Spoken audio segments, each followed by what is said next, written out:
hope you guys are doing good. I am going to be casual in this video. I don't want to be too loud and obnoxious and hyper. I think we need to get away from that, like, hyper attention grabbing. Look at me, oh, this is gonna be the most entertaining video, da da da. I'm just gonna be chill, be myself, and share with you guys what I have been doing and what I have here. So I just wanted to show you that I got some new books in the mail, and they're very inspiring. This one is from Carrie Smith, who does the This journals, and I've never had one before, but they look a lot of fun. When I saw that she made one like in a picture book format, I got really excited because, you know, I love picture books. And really it is a story for kids, and it's not really like an instructional, like inspiration examples of like journaling or like what to literally do in as far as like I guess like altering a book to make a journal, but it is really inspiring. She loves reading, and she thinks that books shouldn't be kind of like put in a like glass box and protected and never touched. She really thinks that they are your friends and they should be kind of dirty and beaten up and taken places with you. And I just like what she has to say in this book. And I just wanted to show you a few examples of these. How she puts clothes on them is so inspiring. So I think it would be a good idea to have like get some googly eyes to decorate like an old book and like make it into a face, you know, to make like an altered book. But that's not really the point of the of the book, but still I think the pictures and the art is like really inspirational. And in the book jacket, she's got like a surprise poster, and I'm not gonna reveal it because I don't want to get in trouble, but I got that from her. That's really awesome. And I got this book that's kind of similar to what she does in her journals, and it's by Emily Newberger. It's Journal Sparks. Fire up your creativity with spontaneous art, wild writing, and inventive thinking, which I love that. I love to push the boundaries of things, and I don't like to conform to what everybody else does. I like to do unique things that are out of the box and different and weird and strange. And this book is just gives so many examples of different weird things that you can do in your journal, like aside from just writing. Or even like printing pictures all the time. You can definitely record information in other formats. I like this one, the fragments one, where she's saying to take something unexpected and combine it with something else, which I love that. That's so fun. That would be a really cool collage idea, to mix pictures and drawings together. There's a 10 years from now questionnaire that you can put in your journal. Collections, other people's stories. I like the idea of that, like of having somebody else journal in your journal. I think that's really cool. Comics and a list about you, word collections. I thought it would be cool. Oh, I think that's what this is like discovering new words that you don't know what they are. I thought that was a really good idea. And she breaks them down into like categories: melancholy words, charming words, words to say that are fun, like wibble wobble, gee whiskers, perfunctory. Yeah, so this is a really cute journal. Color construction. Here's some collaging ideas for your journal. Yeah. So yeah, this book is really inspiring. I love it. There's so many different things you can do. And she addresses like the writing. There's poems. You can make your own fonts, freestyle word groupings, riddles and clues. It's just really neat. Oh, an interview between her and a spider in her house. I just think these things are so cool. And then she's got examples of how to make some journals in the back of the book. So that's really cool.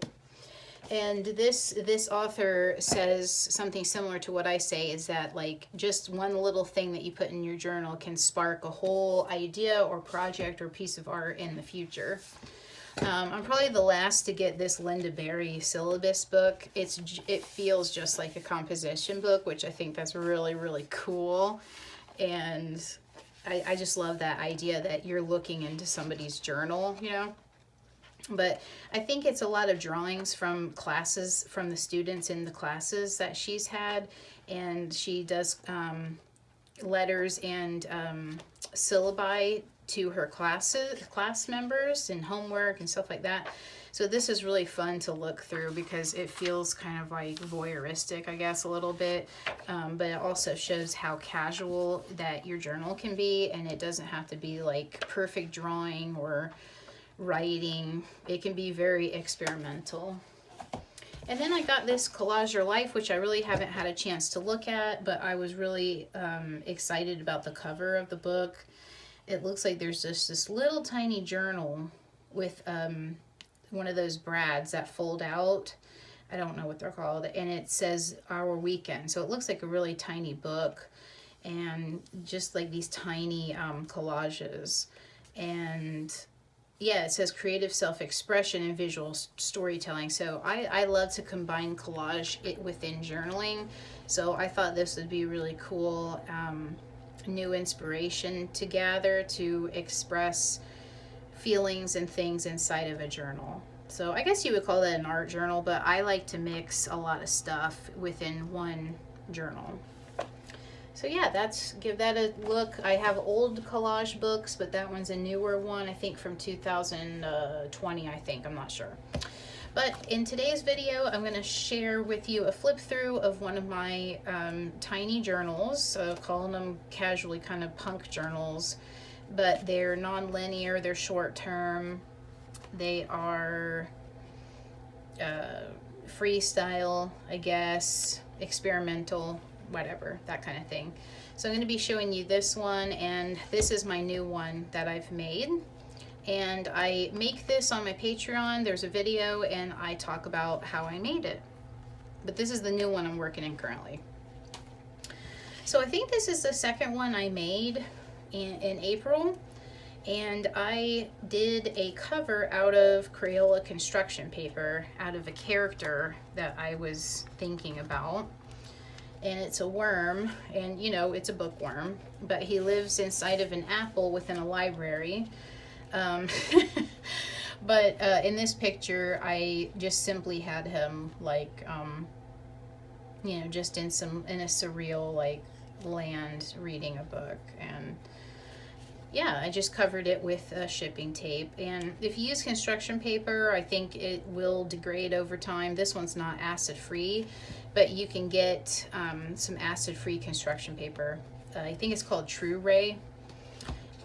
Can get that. This one I did use a brad and some twine from Dollar Tree to do a closure, and I did it vertical because I like to have these tabs sticking out.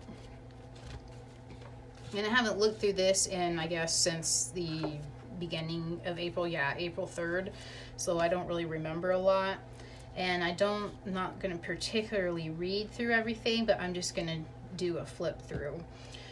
So this was out of an advertisement, and it started off a little thick in the mail, and so I covered it with the construction paper art and then lined it with scrapbook paper, and just putting in like the month picture from Susie's Tiny Desk and an image from my past collage sheets.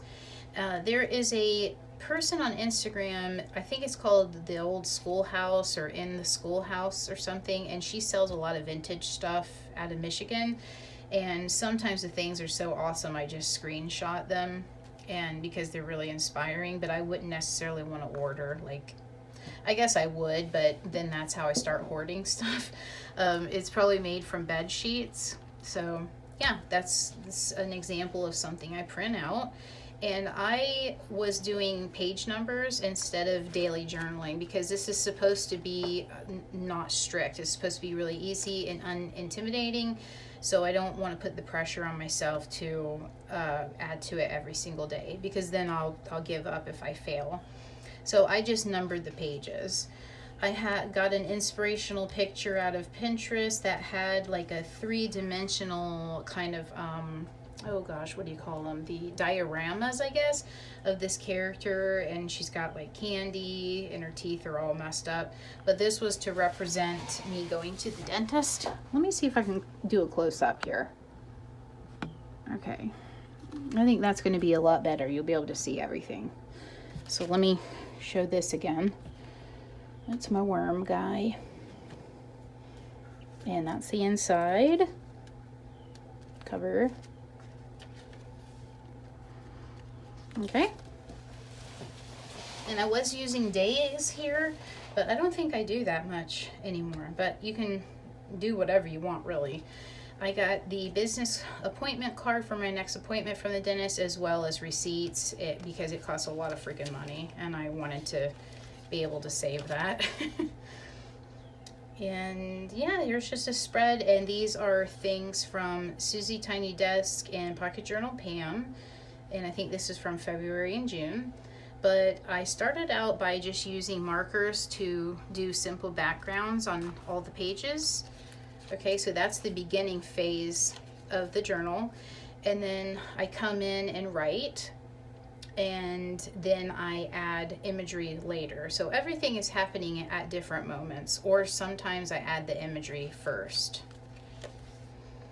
And yeah, I just used masking tape. This was like a collage piece I cut out, I guess, of that flower. And this is one of my little cards, and that's from Pocket Journal Pam. And these are the table scatter. I still have a lot of these moons and stars from my daughter's birthday. And yeah, just write notes about things that I hear other artists saying, like philosophical stuff, goals or things I want to try out. Notes about color and how to use it. Yeah, and just I just put in like a lot of inspiration photos of what can spark an idea for like future art. So in this picture it says Inside Ruins Tattoo. I'm not sure who did it, but I really liked how they had all of these little boxes. It looks like something called spot illustrations that are like smaller within a book. So I just thought that was really cool. And I also said that it reminded me of a kid's worksheet. I hope you can still see this. Yeah, Pocket Journal Pam Monsoon character there, and just did red, yellow, and blue on here because I used these inspiration photos, and noted that this is an example of using contrast of hue in a color scheme, different ways to use contrast. And I put notes on color. I thought these I just love these colors together. This one was a cool page because I never use colors like this, but Susie's Tiny Desk had a lot of these blue and brown images. She's got the cat there. I think she did this April thing, or that could have been Pocket Journal Pam, and she has like a little bunny here. And I did have some things in muted colors that were inspirational to me that I wanted to put in my journal. And I still write things on the back. I said, love this book and a box idea. I would use matchboxes. And I put things that are happening in my personal life. My daughter says cotton instead of caught, like in past tense. She caught up to her. He cotton a ball, whatever. And this looks like these are bookmark works of art, but the top layer has holes in them, and then the second layer has imagery in it. That kind of reminds me of like a kind of pop-up book a little bit. And this is just a random picture from Flickr of just a dollhouse that somebody made, and this is the imagery that they put inside their dollhouse. I just thought that was inspiring. I love this mysterious, interesting diorama. And yeah, this is a card that I made a couple months ago, and it's my goals. You can put a list on here. Take family on a family vacation.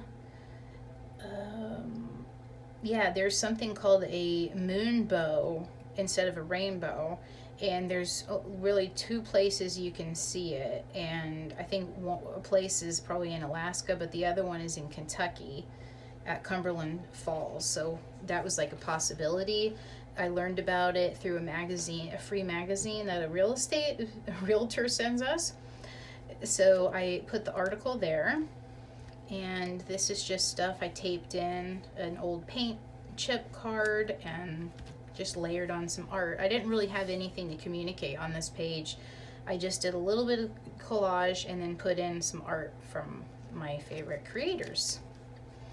This is another spread dedicated to Maria Ramos, and she is my favorite artist. She's a children's artist, book illustrator and a writer, and I just love her effortless looking, playful illustrations. I can't get enough of it. I'm obsessed with her. And so I just put these like interactive flaps because I wanted to be able to keep these in a place and be able to go back to them. So that's just dedicated to that. And then the next page is as well. I think, do I have another? Oh yeah, the next two spreads are dedicated to her art. I love a side view dollhouse, and she made one out of a spaceship. I thought that was so creative. Again, this gives me like a little voyeuristic view of someone's house, and that's why I really like Richard Scarry books. It's just like you get to be curious and like look inside someone's house. I just think that idea is so cool. Yep, just got some pictures of her illustrations. Yeah, you could make tabs forever if you want, make like a waterfall kind of thing. I did opposites here, the bottom opens, the top opens. But you can fit a heck of a lot on one page when you layer stuff up. A lot of her faces and expressions. Lots of stuff from her Tumblr and her Instagram page, and from the classes that she does. I just screenshot them, some of the stuff.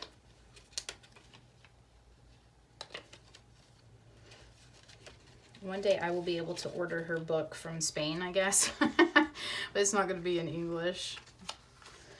And just a spread dedicated to the things that I was studying about color. I mean, I'm really probably not going to go back and look at this. I've learned that you just need to work with color until it looks good to you, and that's it. And that you shouldn't be so formal with it. It just makes it very complicated. Just do what looks good to you. So this is all pocket journal, or no, that's Susie Tiny Desk, and this is pocket journal Pam stuff. I thought it looked awesome with the background colors, and I just glued in something my daughter gave me.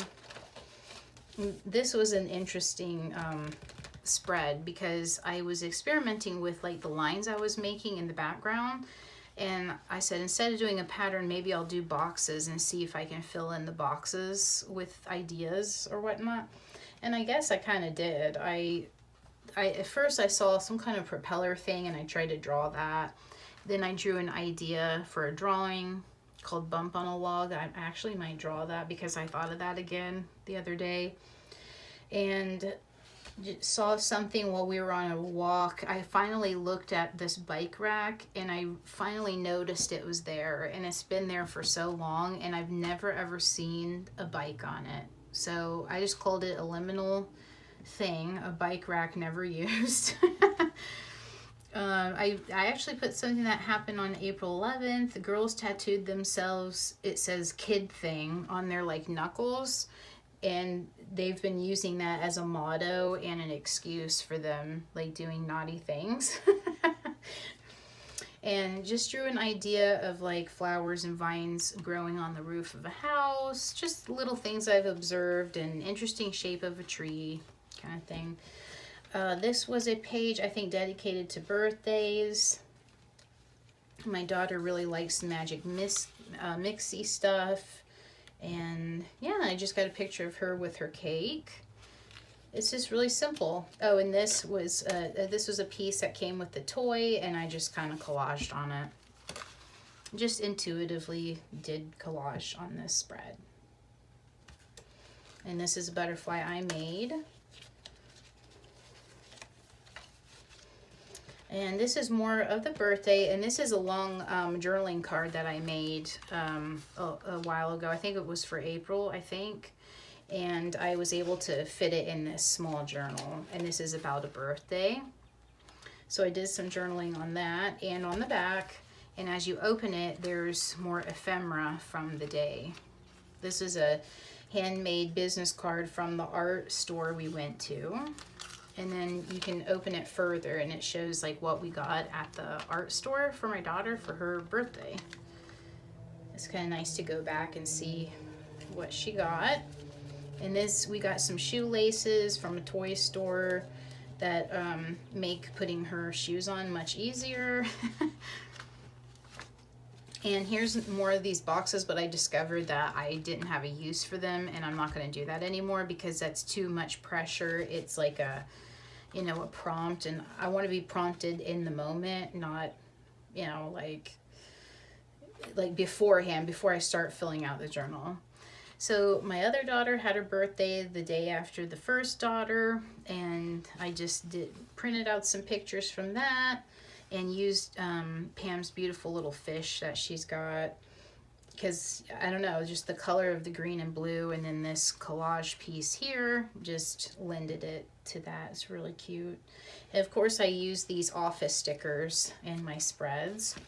And this label packaging came from a journal that I got my daughter for her birthday. And yeah, I put on like the picture of the book, I put make art, any kind, ugly, beautiful, abstract, mysterious, cute, messy, or aesthetic. And this picture, I love this. I love the pink, and that's from Pocket Journal Pam. And you unfold it. And there's not much I did inside of it, but I did use a long notepad papers. I could finally use this, and did just a little bit of journaling just to extend this space because I ran out of space. And the cool thing is that what I was doing was I was wrapping this around to the front like that, and then you'd have it like wrapping around like that. I don't know, it's just weird. It's like interactive. So I hope you guys like that, and it's really easy to fill these up, and there's no rules, and they end up looking pretty neat. Yeah, I'm able to coordinate stuff using the colors that I like, and the art that I like, that I'm drawn to, things that inspire me. So it ends up, you know, looking cohesive in the end, because you've used things that you're drawn to. And you learn a lot about yourself. I like these colors. Super simple backgrounds, and you can use Crayola super tips to make the backgrounds. You don't have to use mild liners or Tombows like I did in this one. And the paper I'm using here is a thick Hammermill Color Copy paper. And I like the thickness, but it doesn't really take watercolor very well because it soaks in like really fast. So that's it for my little punk journal, quick journal. And I can't wait to show you guys the next one that comes after this. And I just love how they look from the side. They're already chunky, and it only took a week to a week and a half, you know, to fill it up. And I can always come back to this to remember what happened, or to get some fresh ideas for future art projects. So let me know if you guys will try something like this, or if you already have, I would love to hear about it. And let me know about the books if you have any of those new books I got. And I would love to hear what you have to say about them. I hope you guys are doing well, and until next time, I love you guys. You are creative, and just get your thoughts down and get all of your ideas out there into the world. Okay, bye.